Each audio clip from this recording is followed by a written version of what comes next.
115 पूरे विश्व के 115 देशों के अंदर आपका संगठन संचालित है और जिस देश में भी जेसीआई के प्रतिनिधि हैं, कार्यकर्ता हैं, वहाँ इसी तरीके से अपने अपने राष्ट्र के नवनिर्माण के लिए, नौजवानों के विकास और उनके जीवन में सकारात्मक परिवर्तन करने के लिए लगातार एक लंबे समय से प्रयास कर रहे हैं। और इसीलिए इस संगठन ने एक प्रतिष्ठा अंतर्राष्ट्रीय स्तर पर अपने कार्यों से, अपने विजन से, अपनी समर्पण से, अपनी सेवा और निष्ठा से प्राप्त की है। मुझे खुशी है कि भारत में भी इस संगठन को 73 वर्ष हो गए, जो एक लंबी यात्रा है। अभी हमने 75 वर्ष की लोकतंत्र की यात्रा पूरी की है और आपने 73 वर्ष की यात्रा पूरी की है। मुझे आशा है जब आप 75 वर्ष की लोकतंत्र की यात्रा के साथ साथ आप जेसीआई की 75 वर्ष की लोकतंत्र की यात्रा करेंगे और अपने लोकतांत्रिक तरीके से चर्चा, संवाद, बातचीत, अनुभव, विचारों को साझा करते हुए जो कुछ भी आपने अनुभव किया है, उन अनुभव पर मंथन, विचार कर नई निष्कर्ष, नई दिशा की ओर अपनी कार्य योजना बनाएंगे और अगले 100 साल के अंदर जो 25 साल आपके बचे हैं, जब शताब्दी वर्ष आपका होगा, उस समय हम किस लक्ष्य की ओर काम करें और उस लक्ष्य को प्राप्त करें, निश्चित रूप से ये आपके लिए चुनौती है, लेकिन आपका संकल्प है, चिंतन है और इस चिंतन और संकल्प से आप इस 100 साल की यात्रा के अंदर जेसीआई इंटरनेशनल देश के युवाओं के विकास, सकारात्मक परिवर्तन, उनके राष्ट्र निर्माण के अंदर एक महत्वपूर्ण योगदान देगा। जेसीआई के 60,000 से ज्यादा सदस्य पूरे देश में। साथियों, अभी हम भारत में लोकतंत्र की 75 वर्ष की यात्रा के साथ साथ हम G20 का सम्मेलन भी भारत में आयोजित हो रहा है और ये G20 का सम्मेलन पूरे विश्व के अंदर एक दिशा देगा, नया दृष्टिकोण देगा और पूरे विश्व के अंदर नए बदलाव की ओर एक दिशा देने का ये G20 का सम्मेलन होगा। आप सब जानते हैं G20 के देशों के जनसंख्या के आधार भी, आर्थिक व्यापार की दृष्टि से भी 75% से ज्यादा G20 देशों के अंदर आर्थिक रूप से भी और जनसंख्या की दृष्टि से भी एक महत्वपूर्ण संगठन है, जो निश्चित रूप से वैश्विक चुनौतियों के समाधान का, और सारा विश्व एक है, इस दिशा की ओर काम करेगा। इसलिए हमारी संस्कृति, हमारी परंपराओं में हमने वसुदेव कुटुंबकम, जो हमारा विचार है कि सारा विश्व हमारा परिवार है और इसके अंदर किसी भी एक देश के अंदर कोई चुनौती आती है, आपदा आती है, संकट आता है या आर्थिक सामाजिक ढांचा में बदलाव आता है, उस सारे तंत्र से पूरा वैश्विक प्रभावित होता है।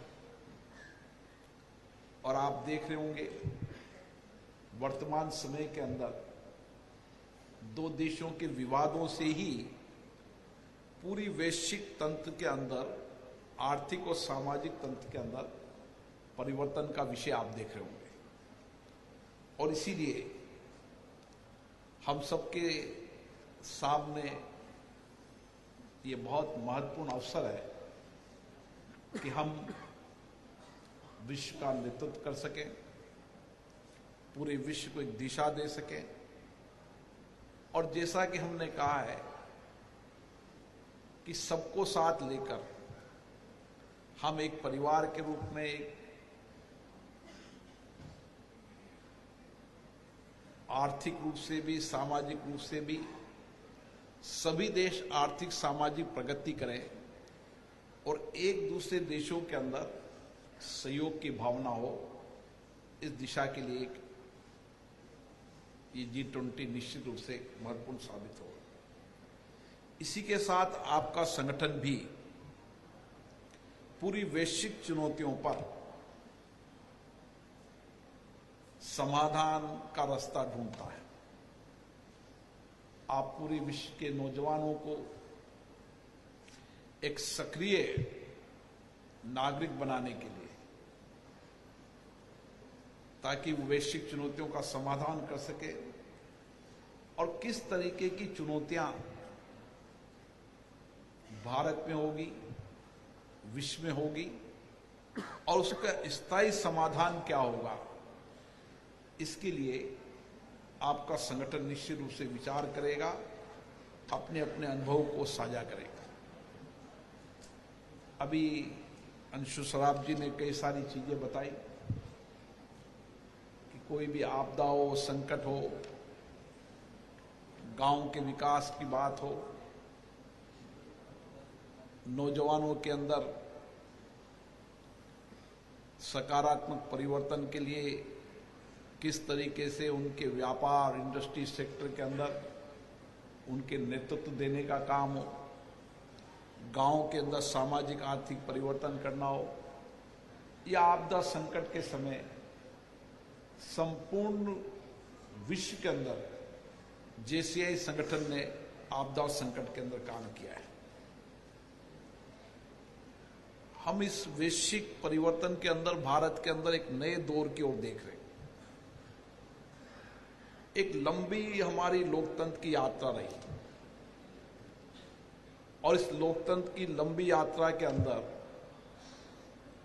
हमने इस 75 वर्ष के अंदर बहुत सामाजिक आर्थिक परिवर्तन किए। हम कभी जब 1947 के अंदर जब देश आजाद हुआ था तो हमारा बजट था 175 करोड़ रुपया। उस समय हमने यात्रा शुरू की और आज हमारा बजट है 40 लाख करोड़।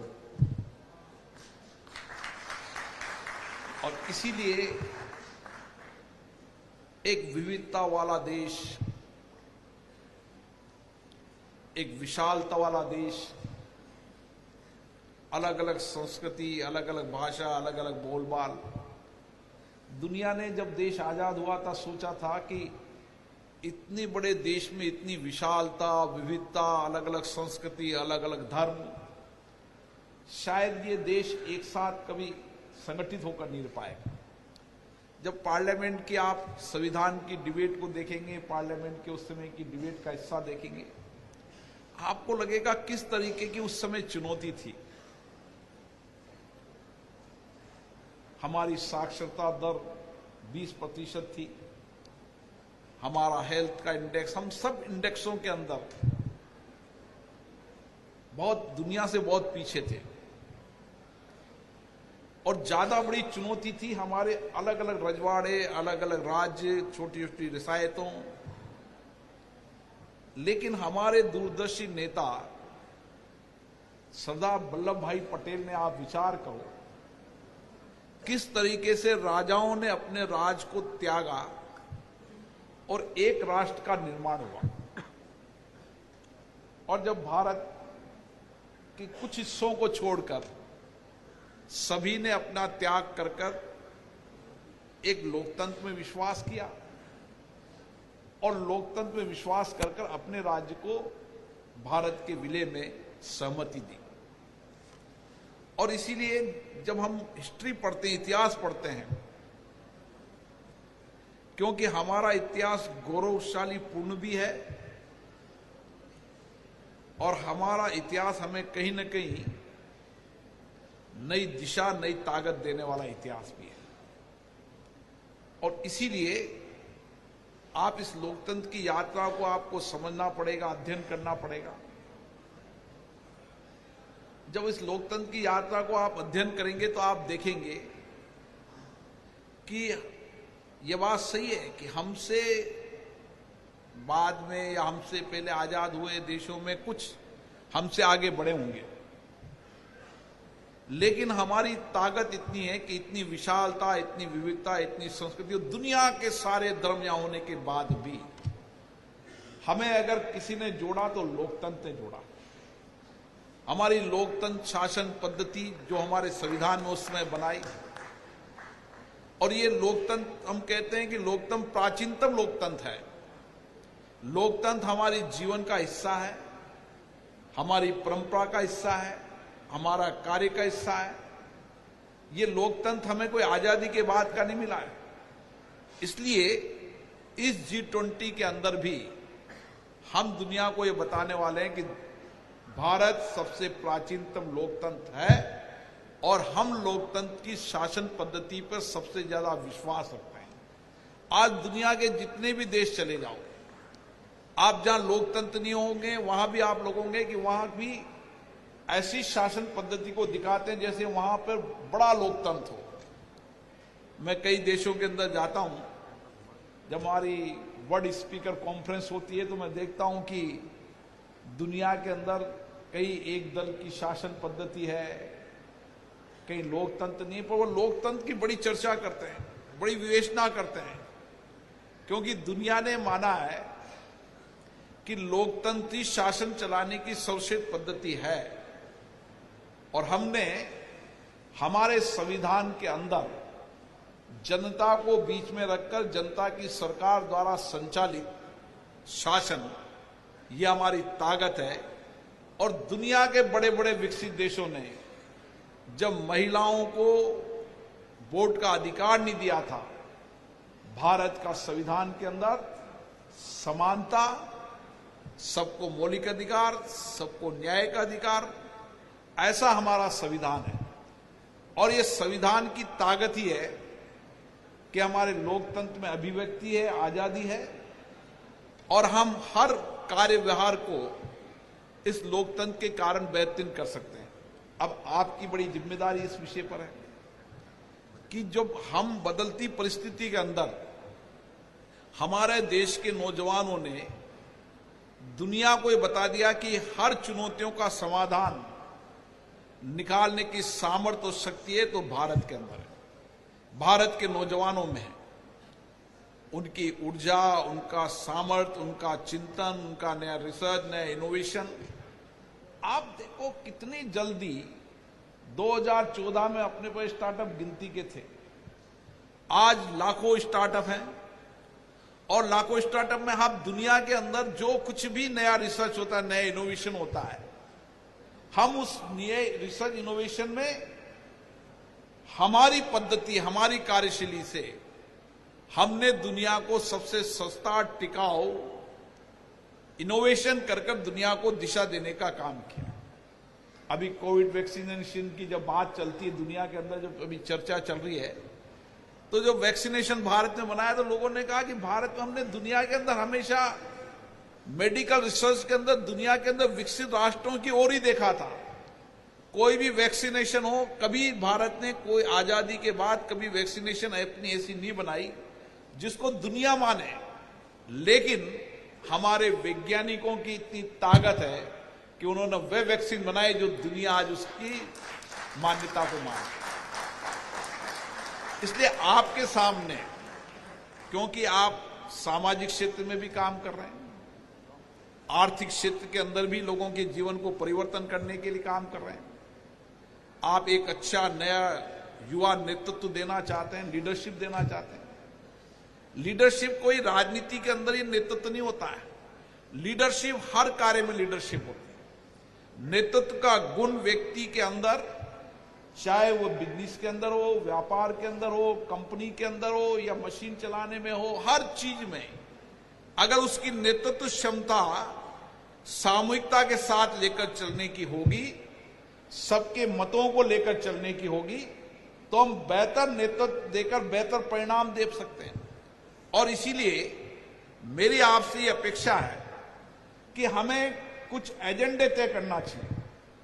हमारे एजेंडे, जिन भारत के अंदर जो मौजूदा चुनौतियां हैं, उन मौजूदा चुनौतियों में एक दो चुनौतियों को निकालने का काम जेसीआई करे। जेसीआई दुनिया को बताए कि भारत के अंदर जेसीआई के नौजवानों ने इस चुनौतियों का समाधान निकालकर लोगों के जीवन के आर्थिक सामाजिक जीवन में परिवर्तन करने का काम किया। क्योंकि हमारे में वो सामर्थ्य शक्ति है, नए सोचने, नए विचार, नए चिंतन की शक्ति है, हमारी बौद्धिक क्षमता, हमारी टेक्नोलॉजी में हम लगातार आगे बढ़ रहे हैं। एक समय आएगा जब दुनिया के विकसित राष्ट्रों से हमारी टेक्नोलॉजी बेहतर होगी, क्योंकि हमारे नौजवानों की बौद्धिक क्षमता, उसकी ऊर्जा, उसका सामर्थ्य और नौजवानों से ज्यादा है। इसलिए हमारा जो भरोसा है कि दुनिया के अंदर हम हर चुनौतियों का समाधान करेंगे हमारे नौजवानों की ताकत के बल पर। और इसीलिए आपके सामने चुनौती है कि आप कैसे नौजवानों को तैयार कर रहे हैं। हम गांव के अंदर आर्थिक तंत्र को में क्या बदलाव ला सकते हैं, हम लोगों के जीवन के सामाजिक जीवन में क्या बदलाव ला सकते हैं, हमारा दृष्टिकोण इस दिशा की ओर काम करेगा। हमने एक दो एजेंडे पकड़कर ही काम करना शुरू कर दिया तो शायद हम बहुत बड़ा परिवर्तन इस भारत में ला पाएंगे। और मैं, क्योंकि जेसीआई से मैं नजदीक जुड़ा रहता हूं और जेसीआई के लोगों के का जो मैं देखता हूं किस तरीके का उनका समर्पण है, सेवा का भाव है, संस्कार है, अपना धन कमाते हैं, समाज को समर्पित करते हैं और लीडरशिप देने का काम करते हैं।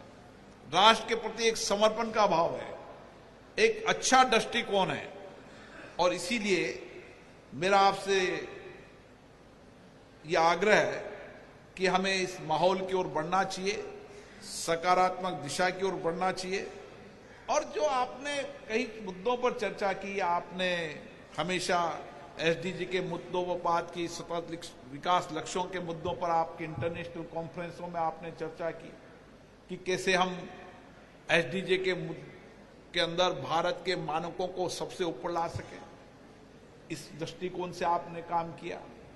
ऐसे कई सारे दृष्टिकोण हैं जिसमें मुझे लगता है कि आपकी ये 3 दिन की कॉन्फ्रेंस, चर्चा, संवाद, सहमति, असहमति और उसके बाद निर्णय, और निर्णय के मंथन से जो अमृत निकलेगा उसी से समाज का कल्याण करने का लक्ष्य आपकी इस कॉन्फ्रेंस से होगा। मुझे आशा है कि आप सामर्थ्यवान सभी नौजवान इस दिशा की ओर काम करेंगे और 3 दिन की आपकी कॉन्फ्रेंस में जो आपके सिद्धांत है, नैतिकता के, आदर्श के और उसके साथ अनुशासनपूर्ण जिंदगी जीते हुए किस तरीके से भारत के नौजवानों में सकारात्मक बदलाव ला सकते हैं, उस लक्ष्य को आप पूरा कर पाएंगे। आपको इस कॉन्फ्रेंस की बहुत बहुत शुभकामनाएं, बहुत बहुत बधाई।